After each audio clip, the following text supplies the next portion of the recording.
Yeah. Ow. Oh, yeah. Only me? Is that what you're thinking? Yeah.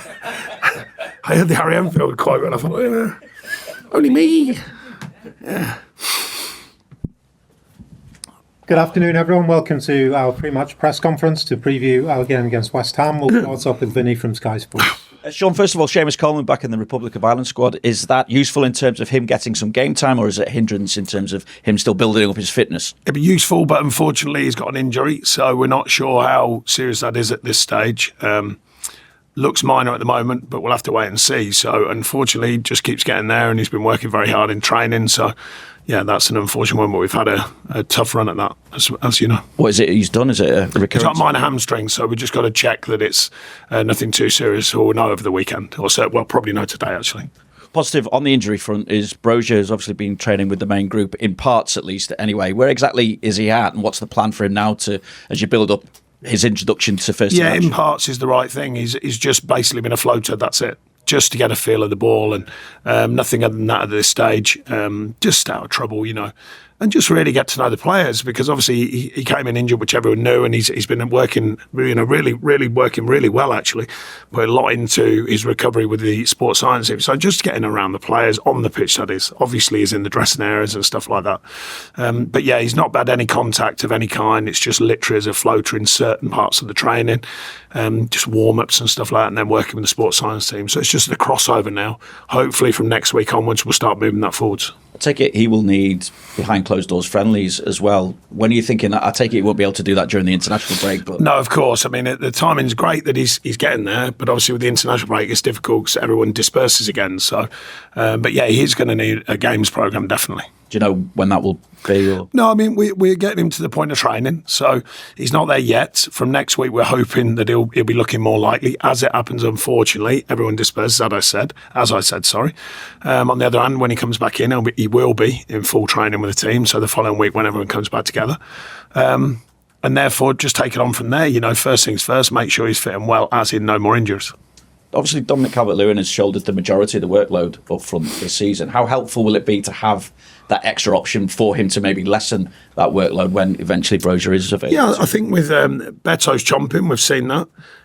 Youssef has been extremely unlucky. Thought come back looking really fit and strong and playing hard in pre-season. AB's come in and got this period of being out, and then we're waiting for him to get fully fit. And I can only say on paper, because you never know in reality, but you've got four strikers there who are all, I think, are very good strikers. Different reasons, young, older, that sort of thing. But a good experience, a mix of experiences, and a good four, but obviously two of them have been injured. How much of a difference do you think it would make having that forward line available when it comes to putting the ball in the back of the net, which obviously... Yeah, I mean, it's options. It's options. All managers want options. We've been very limited this season, mainly because of injuries and the smaller squad. Been very unfortunate with that. But yeah, it's mainly options and different ways of working, different ways of playing, different players affecting games in different ways. And we have been limited with that, certainly this season and somewhat last season and the season before. Because of the small squad numbers always put more pressure on the fitness side of things. Also fine margins, Sean, as well. You look back at that VAR decision from last week. I wonder, I know you're a fan of VAR, but at the same time, do you need to look at that offside decision and how marginal it was for Beto? Yeah, but the thing I said afterwards, and I do believe in it, is I'd hear a lot of this debate about, it was only a toe offside, but a toe's a toe. Where do you draw the line? You have to draw it somewhere. So I do believe that the offside thing is one of the best things about VAR, because I know there's been a mix-up, but virtually it's conclusive. So I'm not really going to cry down on that. Other decisions, there is debates of when they should step in, they don't step in, and all the rest of it. But the offside, if you're offside, you're offside. You have to find a line somewhere. So, it's, where does it go? Is it how long's your toe? Size 10's against the size 6. You're going, well, so there has to be 3 minutes to decide. Yeah, that's the bit that no one understands at the minute. And I think we've been talking about that ever since VR came in. How can they speed it up? How can they be more assured more quickly to get the right outcome? So, yeah, of course, the speed element. Hence why, as you know, I don't like the referees going over to the screen. I think there was only one turnaround on it, and that was ours, I think, in a season. So, what's the point? If they're being told where it's going to be, then take that out of the equation, and it speeds everything up. But, yeah. In terms of getting players back this weekend, Decore? the only one? Yeah, Decore's got a chance. He's done very well to recover. We were worried at first it'd be a number of weeks, but he's that settled down really quickly, so he's got a chance. Obviously, with the decision at centre half, you've spoken about the form of Michael Keane and James Tarkowski being the factor in deciding that. At the same time, is there also an element of still having to manage Jarrad Branthwaite's return from injury? Yeah, I mean, he was out quite a long time. He came back in, got re-injured, so we didn't want that, of course. And in the bit in between, we'd won games. In my opinion, should have won the last one, and we didn't, and then it all looks different. Because if we win that, all of a sudden you're 3 wins, 3 draws out of them 6, and everyone looks at it differently, and that's just the nature of being at Everton Football Club, being the manager. And then when you're talking about teams, we know he's a very good player, Jarrad, and we know that unit done very well last season, if the back 5, if you like, and there was some changes, but that unit played together a lot, so we know all that.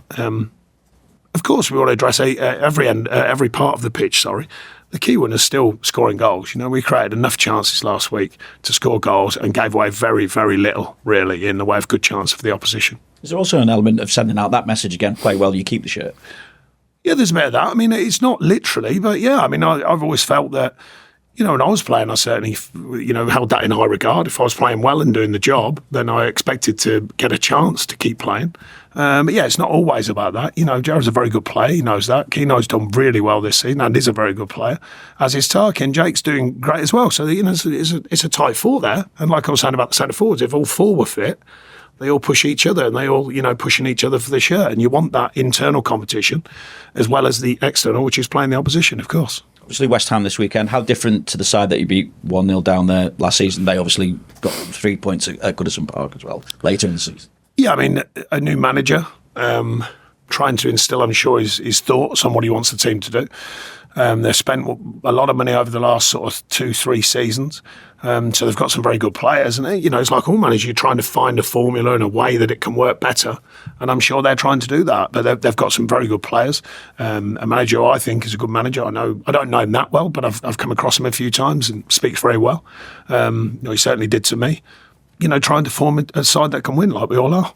Do you quite know what to expect? They've actually hit 6 in their last 2 at home, yet they've shipped a total of 7 across games against Spurs and Forest.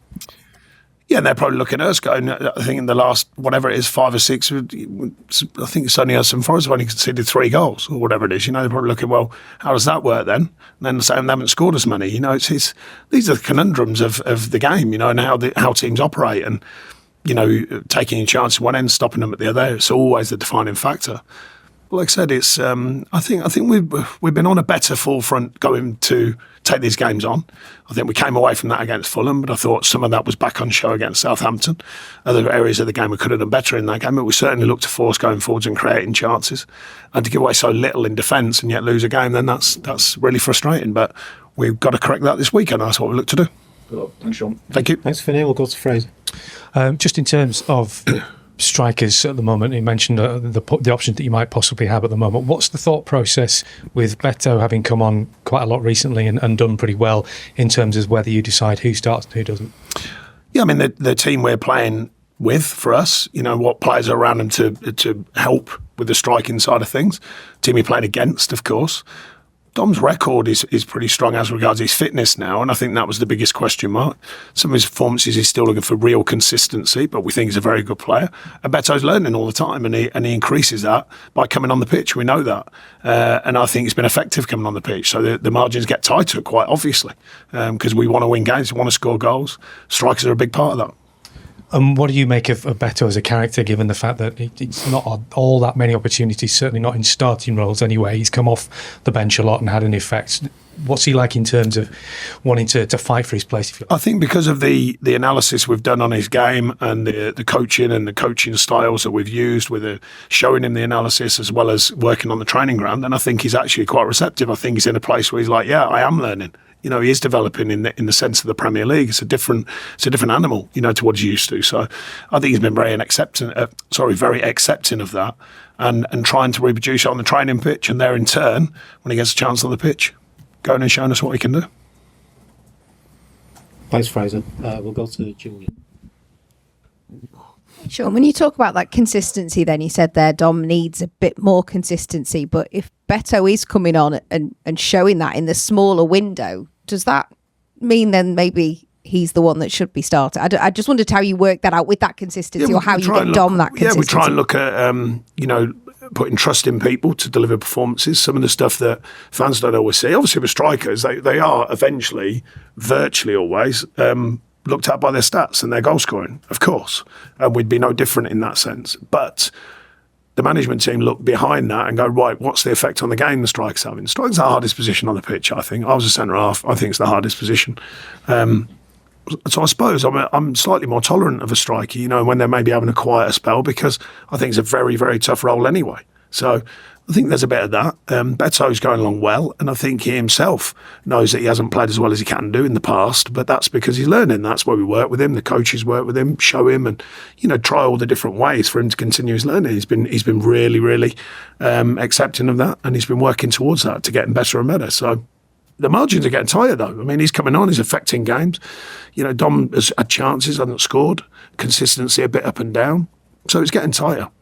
How do you support a striker then if they're not getting those goals? And as you say, that's essentially what strikers are judged on. They'll say you've gone X amount of weeks without a goal. How do you support them to make sure they feel that they can still perform on the pitch? Making them aware of the stuff that they're doing other than scoring or creating. The strikers can have a really good game without touching the ball that many times. Everyone knows that. The runs they make, the way they drag players around, that can be as effective as all sorts, of different ways of playing, certainly as a technical performance.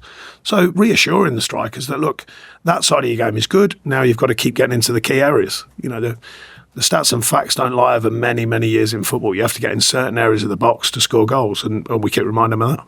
While we're talking stats then, I don't know if you've seen Opta have put out a league of who has statistically had the easiest start to the Premier League. Everton, it's claimed to have had statistically the easiest start. I just wondered how you assess that as Everton's manager. I assess it that stats are not always what you think. I've been in it long enough in the Premier League. You've good spells, in different spells, tough spells, all the rest of it from different, fixture lists and when you see it. So that's the way it goes. Did we want to start better than we had done? Yes. The last run of games, barring the Southampton, if we win that, 3 wins, 3 draws out of 6, and all of a sudden the story is going where we wanted it to go, because it's a lot more positive and a lot more reality bound on what we expect from ourselves. So, these are the fine margins, and we've got to make sure that they come in our favour. I just wonder as well, I think some fans would have liked to have seen Jarrad come back into the starting lineup.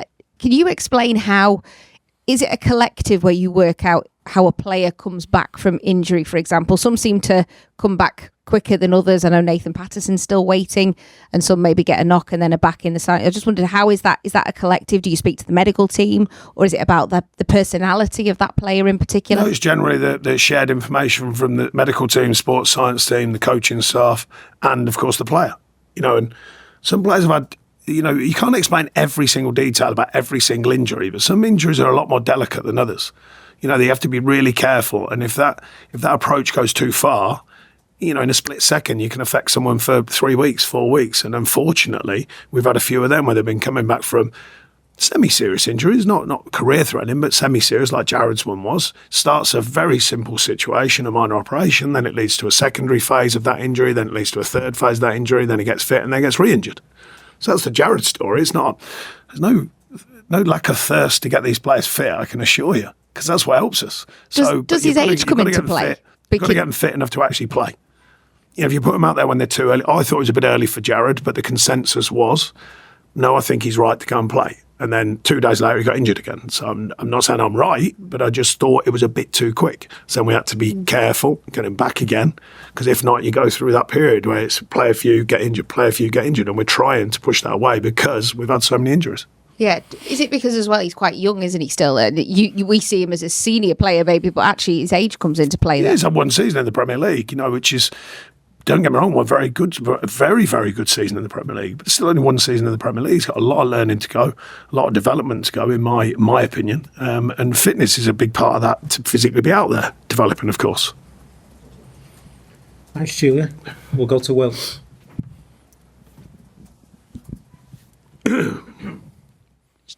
I should just check on Ndiaye. Is he all right after coming off for Southampton? Yeah, he was out there today in Van Duke, so we're hopeful on that. I mean, we'll await the tomorrow morning in case there's any stiffness or anything like that, but we're hopeful on them too. You've primarily played Ndiaye on the left wing.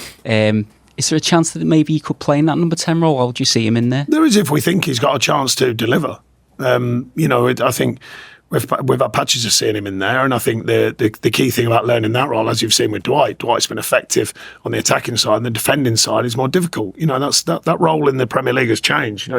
10 or 15 years ago, the number 10, you almost sort of let them do what they wanted to do, but you can't anymore. The way the game's changed, the number 10s now, they defend from that position. They work really hard from that position. So it's about developing the players to play that position. And he'd never played it in the Premier League, don't forget.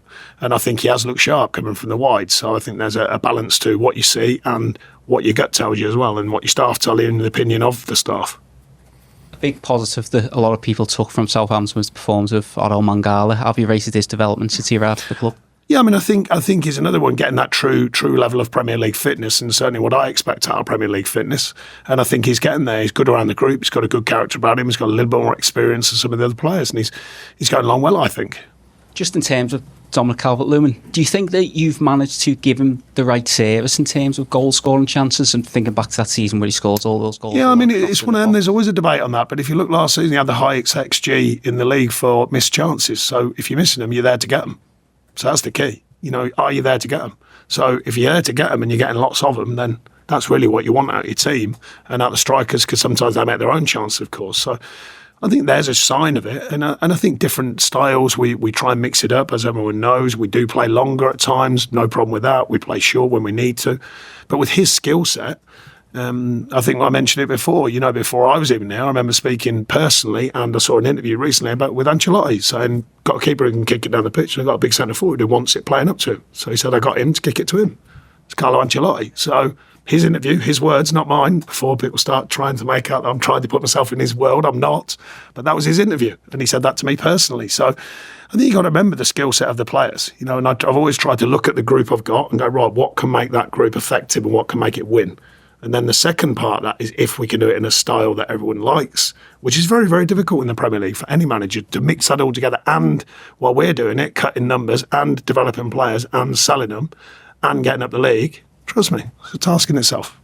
Just finally for me, at times during your tenure, it's been quite streaky. You went on long unbeaten runs and then you haven't won for a period of time. What do you put that down to, and how do you remedy that, especially with the fixtures coming up? Yeah, it's tough. Injuries haven't helped this term, but I agree. It's been ups and downs and periods of really strong, periods of not so strong.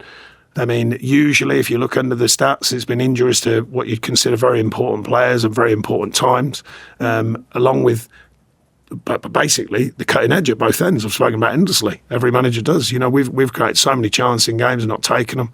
Conceded, like we did last week, from a nothing situation, or should have been a nothing situation, after creating enough chances to score the goals capable. I think we've doubled their XG, double their chances, all the rest of it.